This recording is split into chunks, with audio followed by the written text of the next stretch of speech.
One of your chapters touches on ligaments, but isn't one ligament just the same as another? The anterior longitudinal ligament, the ligamentum flavum, Yeah, interspinous, intertransverse. What can you say about that briefly? I'm not certain that it will, uh, whether I would have bothered to put ligaments in if I were designing the spine. But probably they would have launched my version and then found out that there was some problem. The quick response to your question is I can see sense in having strap ligaments like the anterior longitudinal ligament and the posterior longitudinal ligament, basically holding several segments together simultaneously so that my stack of bricks is able to bend backwards and forwards. We don't have any ligaments that prevent torsion. Anti-torsion is built into the disc. Then we go further afield. We end up in the interspinous ligament. A superficial view would be, oh, well, it's sensible that we have a flexion limiting device joining the spinous processes. Geez, isn't the posterior longitudinal ligament and the disc enough for that? And a huge amount of muscles, isn't that enough for that? Why do I need an interspinous ligament?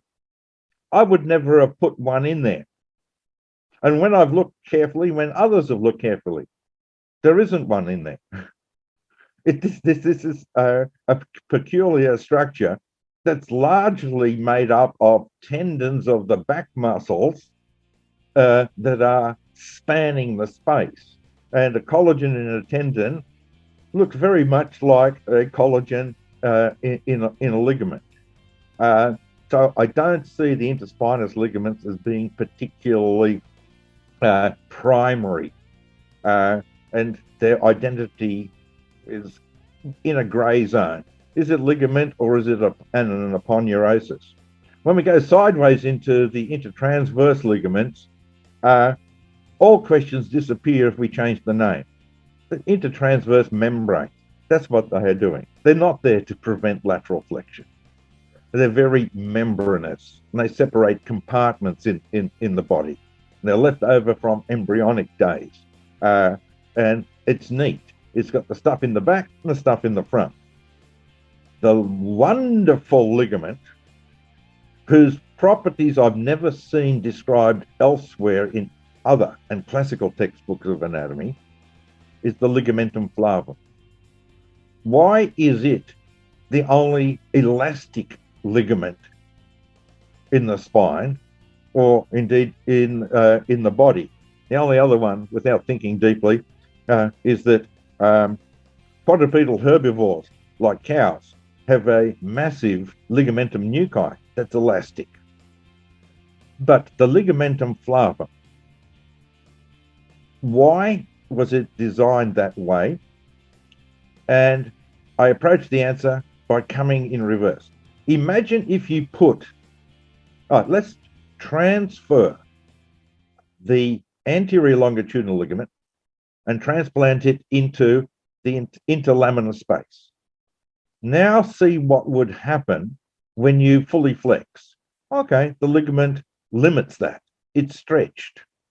What happens when you stand upright? That sheet of anterior longitudinal ligament will now buckle.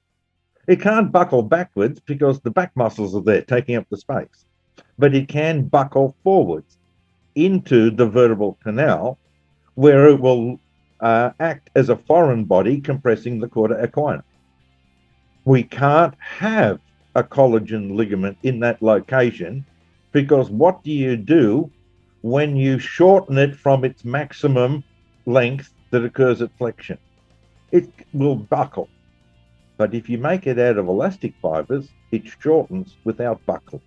It might fatten a little bit and cause a dent from the rear. And we can see that on MRI sometimes, how the ligamentum flavum is deforming the dural sac, but it's not buckling to afflict the cauda equina. So you've got this thing that can change length, exert tension, but not get so fat that it threatens the delicate contents of the vertebral canal. Another example of elegance of design. Hear the entire episode for free on iTunes, Spotify, other favorite podcast players, or go to mechanicalcareforum.com.